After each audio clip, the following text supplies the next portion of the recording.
Welcome to our video on 10 common English word pairs about time with sentence examples. Let's get started. First up, we have past and present. For example, I used to play tennis in the past, but now I prefer soccer in the present. Next, we have before and after. An example sentence is, make sure to finish your homework before going out to play, not after.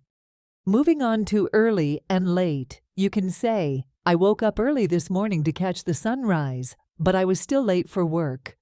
Now let's talk about begin and end. For instance, it's important to begin your day with a positive attitude, so it ends well too.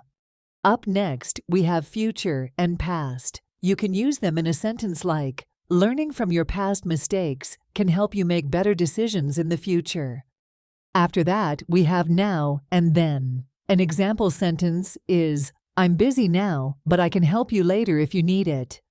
Moving on to always and never. You can say, I always make time for my family, but I never miss a deadline at work. Now let's discuss day and night. For example, I love to read during the day, but at night I prefer to watch movies. And finally, we have short and long. You can use them in a sentence like, the meeting was short, but the presentation felt long. Thank you for watching our video on 10 time-related word pairs in English with examples. Don't forget to subscribe to our channel for more language learning tips and tricks.